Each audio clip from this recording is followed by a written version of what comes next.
In a world full of turmoil, despair, and darkness, you need to carry the light. Season 3 of the Get Attitude podcast is where we will ignite your mind, your heart, and your attitude. And welcome to the Get Attitude podcast. I am your host, glennbill, but you probably already know that. International best-selling author of the ABCs of Attitude, Keynote speaker, and award-winning podcaster with my good friend and producer Jason Aaron here with us. Ladies and gentlemen, I am telling you, if you came here to get some attitude, you are going to get some attitude. We are going to speak with the CEO of Farmhouse Frocks. And if you've ever wondered how you can bridge the gap from where you are to where you want to be and from who you are to who you want to become, our guest today may exemplify that trait more than any guest we've had. And I'm so excited to bring her up, to have her tell her story, and to have her give you the answers and insights on how she manifested the destiny that she lives today. The one and only Lena Schlabach, CEO of Farmhouse Frocks. Lena, welcome to the Get Attitude podcast. Thank you. Thank you for having me. This is such an honor to be here. Well, it's been, we're in our third season. Our season is called Carry the Light, and we look for people that carry the light. And with your smile and your winning attitude, I literally texted her 3 hours ago. She's in Hawaii, so it was probably 4 a.m. She said, hell yes, Glenn, let's do this. Now, that's the attitude we're looking for. Lena, talk to us about, I just want to know, how do you define attitude? What does attitude mean to you? And who was your first attitude coach? Oh, I love this. I think also the best opportunities come from being spontaneous. So thank you for having me on this morning. And sometimes the best things happen when you don't have to think about it and just do it. And I definitely think that is my attitude. I'm a doer. And my first attitude coach was probably Lee Shaw. He is a local businessman in Ohio, and he is a doer also. And he actually taught me how to not have 10 businesses at once. I love development and starting new businesses. And I had a couple businesses, and he helped me focus on where I needed to be and to build my empire where my strength was. And that's how I built Farmhouse Frocks. I've been in business for 9 years. We make fashion design, and 35 Amish women in my community sew my clothing, and I design everything. I started my clothing brand because I wanted cute clothes as a plus size woman, and little did I know everybody wants cute clothes as a plus size woman. I made this dress for the Hawaii dress for this trip, and I only sold a select amount of this dress because of the fabric. And yeah, I don't know if that answered your question. I'm kind of going off. I think there's so much power in meditating and manifesting your future, and then being a doer and doing it when the opportunities are there. I made 100,000 masks during the pandemic, and therefore that's why I'm sitting here. I always say you got to make hay while the hay is ripe, and I did. And you made 100,000 what? Masks during the pandemic. Did you really? Yeah. Wow. And was that a church? I provided $400,000 in labor for my community, and they, the Amish don't cash their stimulus checks, and it was a great opportunity for my community to make an income during that time. It was a force to be reckoned when we did that in 2 months. Now, let me ask you, you've been in business 9 years. Do you mind telling us, what's the gross revenue of your company? Well, the last couple of years we did over $1 million. The year before last, when we did the masks, we did $2 million. But when the masks was over, I was like, back to the frocks. We had to pivot, and in the beginning, I was like, I don't want to sell a $10 item. and pussy toe around this $10 item. And it taught me a lot, realizing how much you can do in multitude. And yeah, it's a whole nother book. I'm writing a book right now. It's called More Faith and Fear. And I make all my decisions out of faith, not fear. When I need to make a decision, I go, are you making this decision out of faith or fear? And it's always my answer is in black and white of what I need to do. And sometimes I need to jump off a mountain and I have no net to catch me. And that's why I'm where I'm at today. I have no fear. Doing nothing is failing. Trying is not failing. And sometimes in my head, I just think when such big things that I have to do, I just think practice. That way in your head, if you think about practice, if you practice something, you're allowed to fail at it. Mm-hmm. Yes. And sometimes I just tell myself, just practice on this. Just do it. Because not doing it is failing.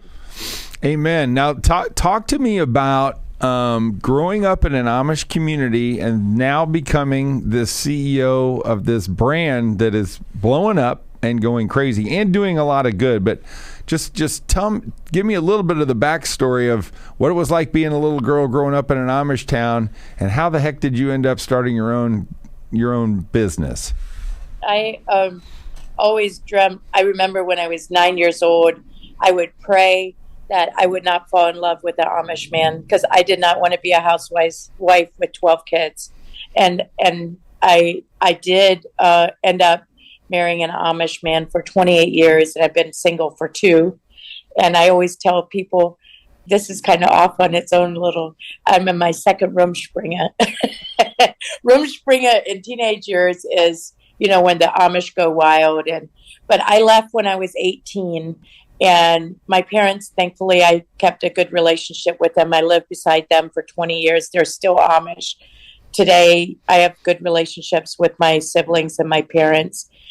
Thankfully, I was growing up in an Amish community. My dad was in an Amish family that accepted me for my decisions. And my dad was a big entrepreneur, has a big business. And so some of that stayed with me.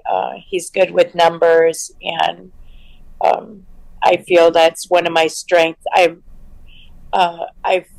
wanted to have cute clothes as a plus size woman, and that's how I started my brand. And little did I know that every size woman wants my clothes. So like this dress, we make it in 7 sizes. So we make it from all the way from extra small to 3X. There's very few companies that make clothing that have all sizes. And so we also have a brand, a very powerful message that we sew the tag on the inside, and when the woman that sews the tag on the inside prays for the woman that will wear the garment. So it's really a lot of it's made with love, and it has a message to each piece. I've always thought about doing that with ties. So you put like a motivational message inside of each piece of clothing? Yes. Yeah, like you're 100% beautiful, 100% God-made, 100% worthy, 100% enough. Women have so much self-doubt with themselves. I'm not just talking about with clothing, but women believe lies that they heard from a child. I mean, I would say maybe not just women. Women have insecurities with their clothing probably more than men, but they just believe these lies that they are not enough, or that they have to lose 10 pounds to be beautiful. And I really embrace just the now, where you're at, and be your best self right now. Don't always want to be somewhere to go somewhere. A lot of times people wait their whole life for what they want in life. And you don't wait. So tell me, like when you were 9 years ago, right? 9 years old.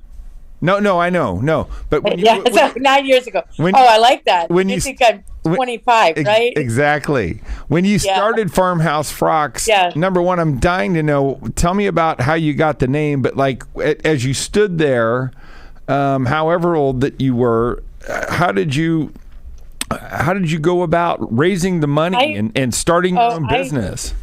I can't wait to tell you. I'm sorry. Good. I asked the right question then. Yes.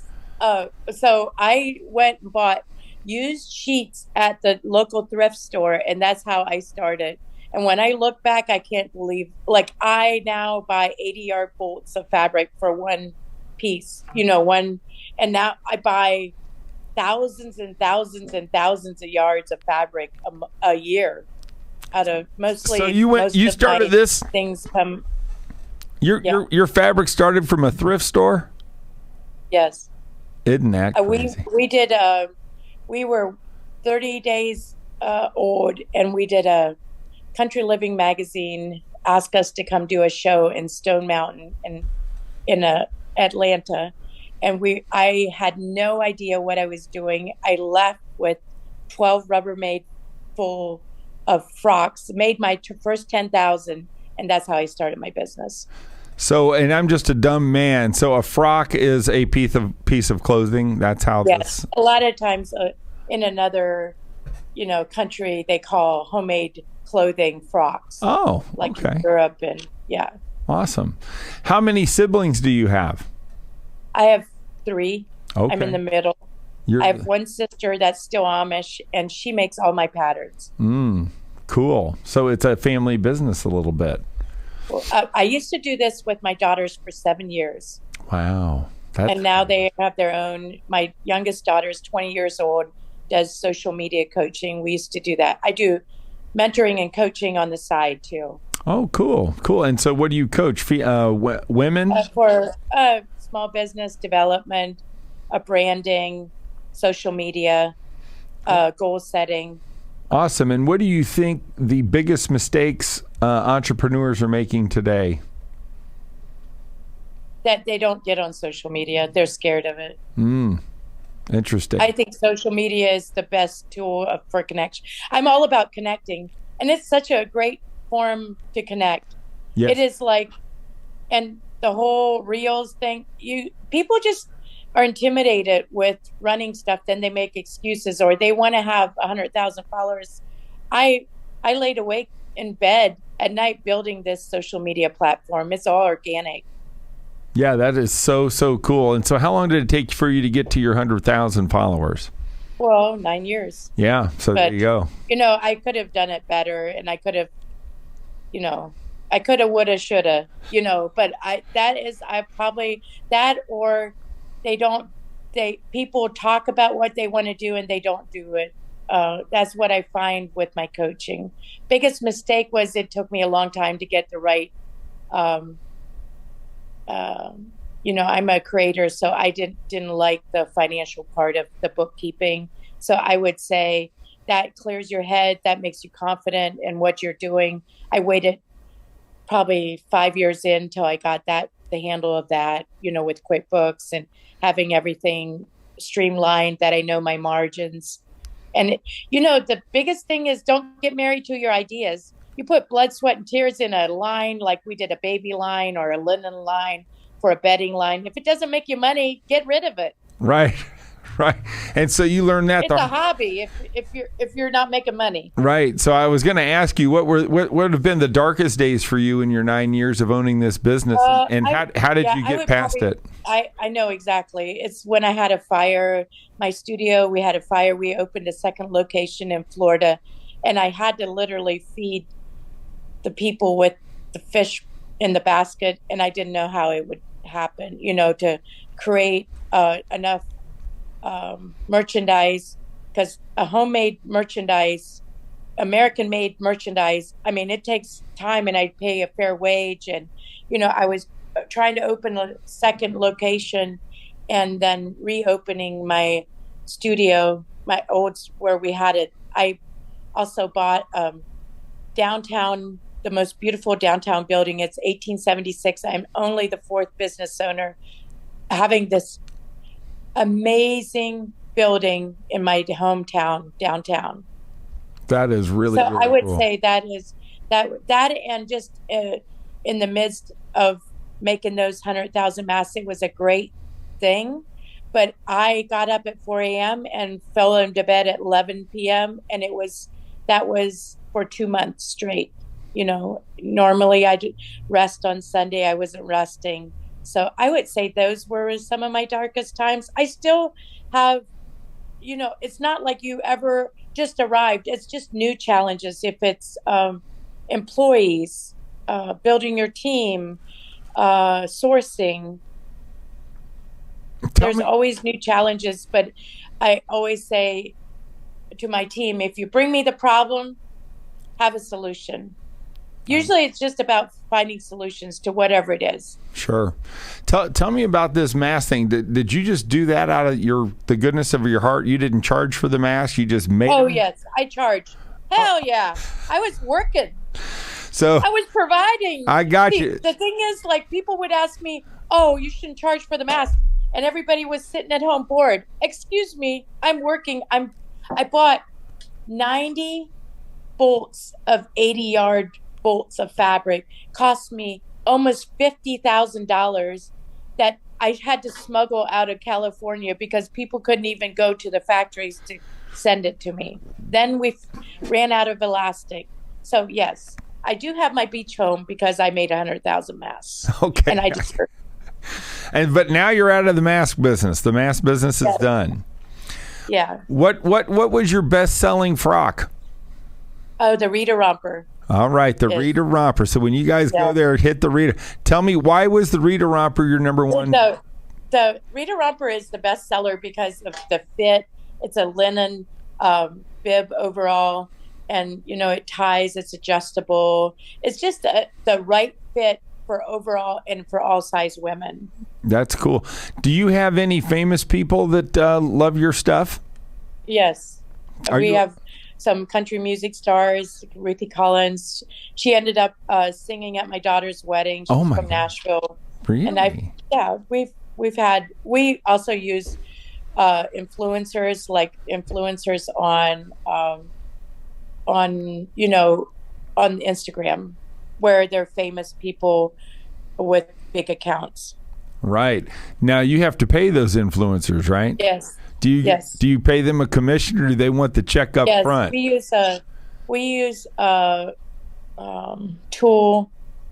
Oh my gosh, I cannot think of the tool, but we use a tool that it's an app and it's connected, that they share that app, and that of course they always get all the clothes for free, but it's like they get a certain percentage, and with our website we can track what sells through what they share, and then the 15th on every month the affiliate link gets paid, and it really works. It's definitely, I would recommend it, and I always look to see, we get a lot of contacts of people wanting to be influencers for us, but I look at their engagement. And it either works or it doesn't. They have to be a certain number, or they have to be engaged in their comments. They have to be connected to their followers, basically. Sure. Do you what's that number for you? 100,000 or more, or? No, it's not necessarily about the numbers and how many followers you have. There's also a tracker that we do, and we put in an account and we see how much their engagement is, because it could be like somebody with 25,000 followers and she has great engagement and people love everything she shares, right, and we'll use them. Yeah, I got you. Interesting.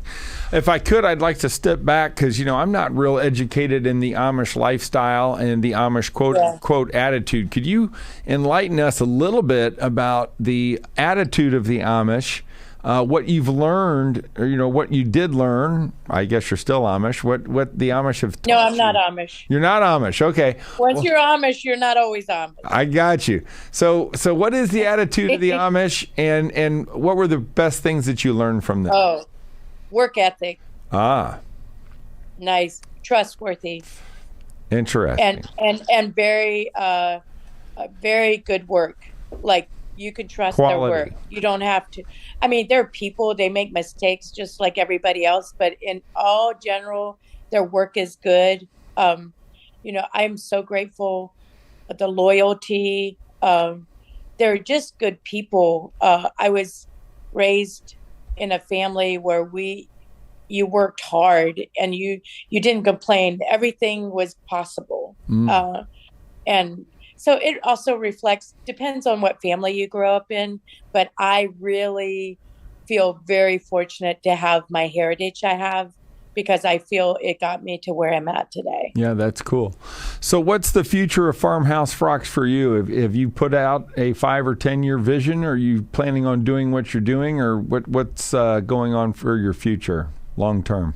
I think more and more it is getting harder to make an American-made product and make a margin from it. We're in a society right now where the support is not as much.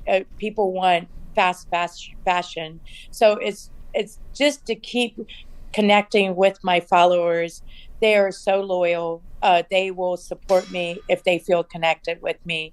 And of course, I have bigger dreams, bigger visions for Farmhouse Frocks. I want to, start my own podcast, do a lot more mentoring and coaching, a lot more.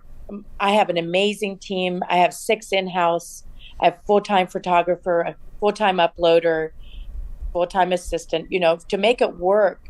When I live in Florida, I have a house in Florida. I just moved there full-time. And then I have this business in Ohio. And so I travel back and forth every other week to spend time with my team, to develop, I still do all the buying and sourcing. So this trip was really about finalizing my book, and also, this time of year you make new visions and new goals. It's the time of year where we're all setting new goals, if it's personal or business. And I'm just really reflecting, and I just want to maybe re-gear my designs of my frocks and have it a little more exclusive, like this dress where you can only buy 15 of them. And so I'm reflecting. I could tell you better in a week from now exactly where my vision is. I do have a lot of notes on what I want to do, but if I don't have a plan of action, it's not going to happen. Sure. And that book is going to be called More Faith Than Fear. Can't wait to see that come out. I'm so excited for you. And so you're trying to finish that and polish that book out, huh? Yes. Down there in Hawaii. I'm with HarperCollins. I have a publisher, and I found my ghostwriter at a tiki bar in Florida. Oh my God. Amazing. Yeah. I have so many amazing connections through wherever I go. And this is a little bit what I wanted to talk to you about.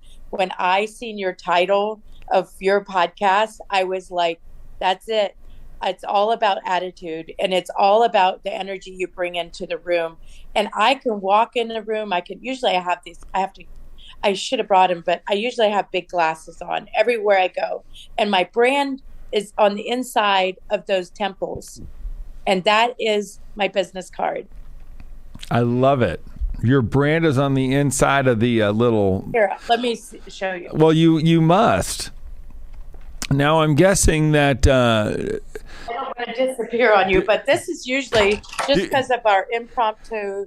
Right. So do you make... I have these huge glasses, and everywhere I go, people just go, I like your glasses. I like your glasses. Oh, those are so Kardashian. It's not even funny. I love it. Now, do you make those and manufacture People call those? me Amish Kardashian. Do you make those?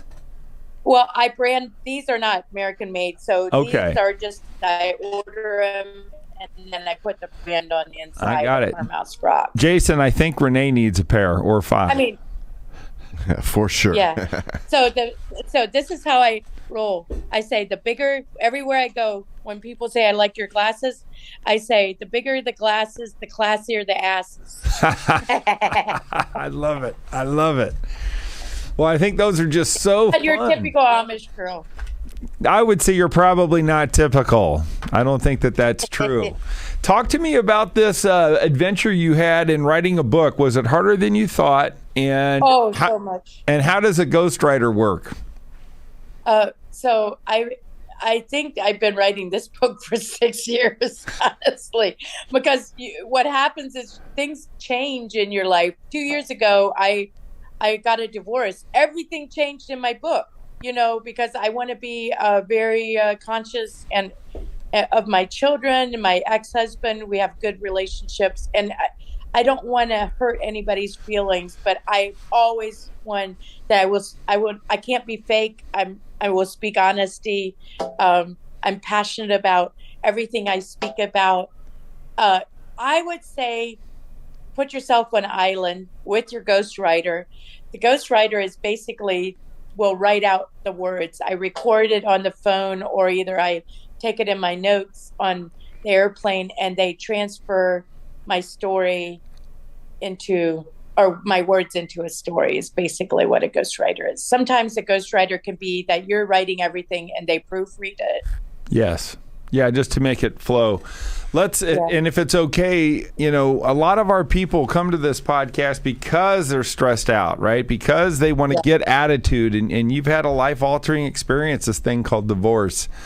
Those gappers, that's what we call our listeners, the gappers, that have been through divorce, or maybe going through a divorce, or maybe know they're going through a divorce, but the other spouse doesn't. What's your advice to them on keeping a positive attitude as that shift in your life and that identity changes? What can you just speak to what you went through and how you've been able to get through it and cope? I'm so passionate about staying positive, and it's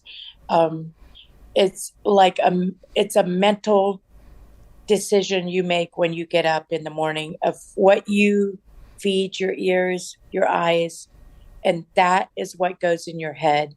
So I listen to a lot of music. I listen to a lot of positive podcasts. I am very intentional of what I speak out, to not speak of, like I say, killing a prayer. If you pray for something, then, like, let's say you tell me, I'll tell you, Glenn, can you pray for this? I really am struggling with whatever it is, and I ask you to pray for it. I shouldn't be going over to my next friend asking her to pray for it, because you already prayed for it. I believed it. Now it's going to happen. And when I say this will happen, like a negative of what I ask you to pray for, it's killing the prayer. I don't believe it'll happen. Interesting.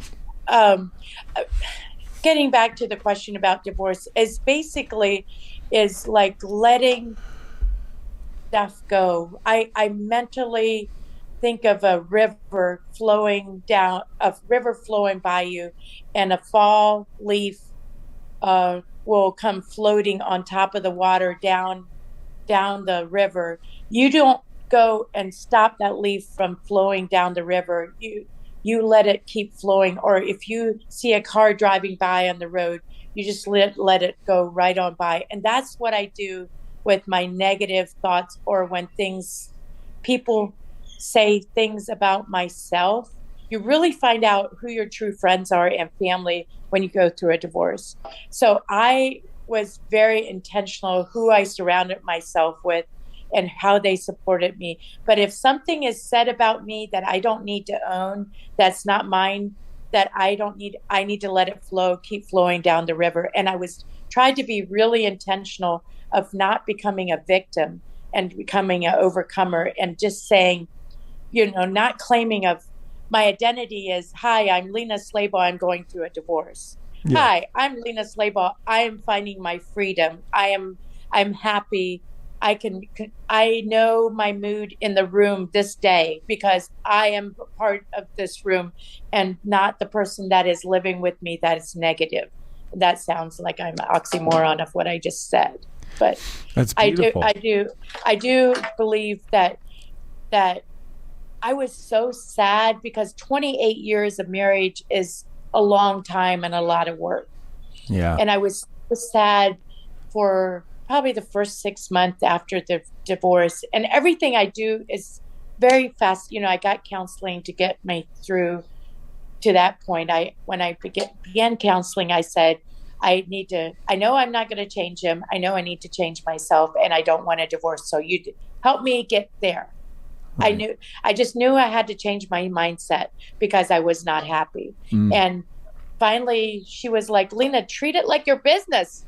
If something's not right with your business, you put a system in place. I go, you can't treat a marriage like a business. She goes, why? I was like, okay. And that's when it just really clicked, and it made me realize that I was not in a healthy situation and I needed to be somewhere else. And one day I woke up 6 months after the divorce, and I just kept feeling really sad. And I woke up and I realized, this is what you want, Lena. You're living your best life. Enjoy it right now. I was on a catamaran doing a photo shoot, and I come up out of that catamaran. It was like I flipped a switch, and I live my life fully every day, not wishing for what I wish would have been, but realizing I am living my best life right now. Oh, that is so beautiful. I think that's going to help some folks who are battling maybe some of the same things that you have. I want to get back to the book, More Faith Than Fear. Can I piggyback that with something really quick? Well, of course. Please do. I'm sorry. I didn't even answer. No, do it. I want to hear I'm so passionate about this. A lot of times the actual act of doing, the thought of the fear of doing something that is so big is not that I'm on here to try and promote you guys getting a divorce. I'm not saying that, but the fear of doing something is bigger than the action. Right. Like a lot of times our head does not allow us to do something because of the fear.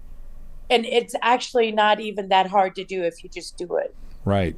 I think that's such a great point, that whether it's starting a business, starting a business is a lot easier than thinking about starting a business and failing, right? Or ending a relationship might be a lot easier than it is than thinking about ending a relationship. And I always say, I promote like happy marriage. I see happy marriages, and I desire that for myself one day. But for me, I think if you always do what you always done, you always have what you always had. Yes. If you want better, just do something different. I love it. So who's the most positive person in your life? Like, who's your best friend, or who's the person in your life that always lifts you up, and how do they do that? I have two best friends that do that, and the one who has been my friend for 25 years. Her name is Cheryl Stauffer.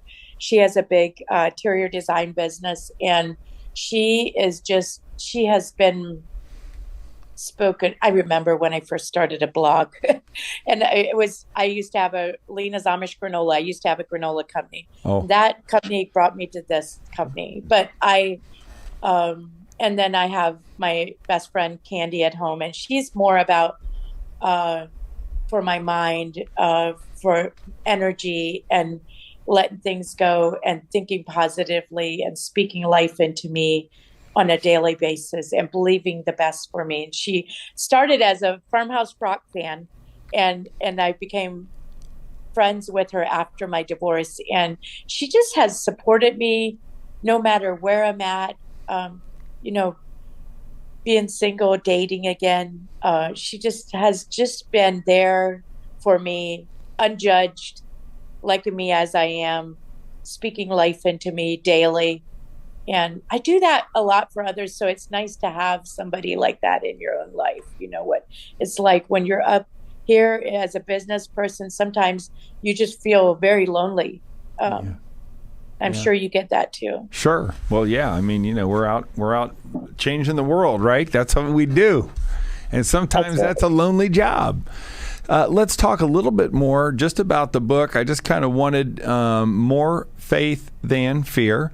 Could you just give me maybe one or two, maybe three, of the main themes of the book, or maybe one of the chapters, or what's the lesson or the moral of the book that you're trying to get across? the moral of the book is an inspiration. It's going to be like a coffee table book with short chapters. Oh. And it's kind of also my story of how I was raised. A lot of people are very intrigued that I was an Amish girl. So I'll share, my childhood growing up. But I love I see the world in pictures. So I'll have pictures of my community, pictures of my life, my homes, my travels in with the chapters. I like to have easy reads, not just a whole book filled with words. Yeah, well, that sounds good. What was the toughest part of your childhood growing up?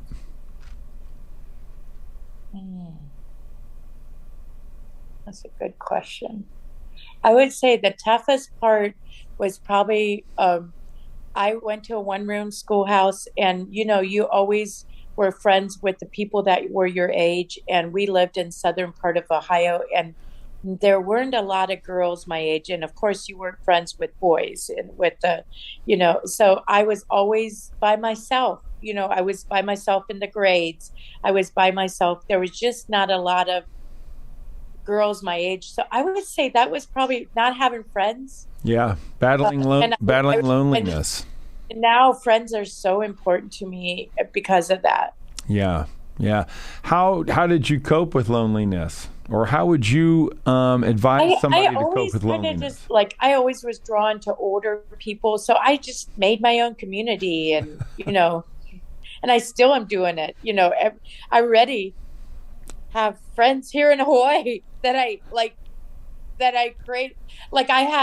I feel like one of my superpowers is I've never met a stranger. Yes. Yeah. Well, I know I felt very close to you from the second we started texting this morning, which is so cool. It sounds like your biggest challenge right now might be continuing to make homemade products in America. I'm curious, what do you feel are the biggest challenges for you, both business-wise and personally, for you coming up in the next few years?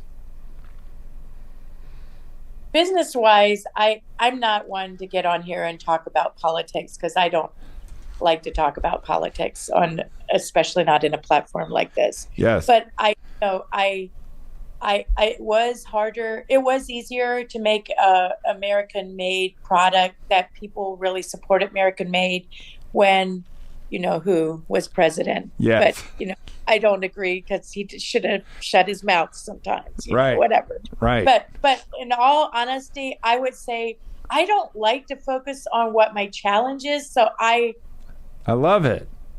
I just take it as it comes. If whatever it is, I think the biggest thing is not making excuses and just pivot. Mm-hmm. Like if this, I'm big with social media. So if social media comes out and it's all video, then we need to figure it out. Right. And not make excuses. I just think keeping up with the trends. And, I had to use a lot of jersey knit during the pandemic, elastic waist, because people are working from home.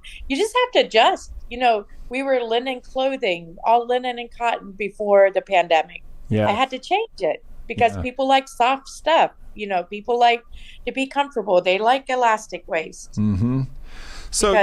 So certainly your superpower not only is always having every friend when you enter the room, but it's also being able to pivot and it seems like you're a very decisive person. You don't like to be in the middle and undecisive. What's your thought on being decisive?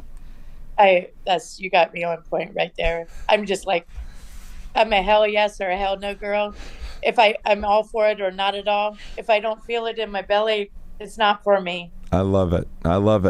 Well, Lena, running a big company, and I'm the buyer. I handpick every textile. I handpick every glasses, every earring, every home goods. I handpick every. And if you would be undecisive, you couldn't do it. Yeah. So where do you go to pick your textiles? Where do you go to? Well, I always say I don't share my sources, but I go to the LA Textile Show twice a year. Wow. And then sometimes I go to the New York one, and occasionally I go to the Dallas one, but mostly LA. I love to try I love the vibe of Malibu and I'm always inspired when I travel for new designs. I'll see somebody wear something. I try and stay with Sweden and the whole Western, because they're ahead of where we're at. Wow, that sounds so bourgeois. How about you? I love it. So you go to L.A. I bet L.A. just loves you when you show up down there, huh? Well, What's an L.A. What's an L.A. textile show like? Like, is there like 5,000 people, 10,000 people?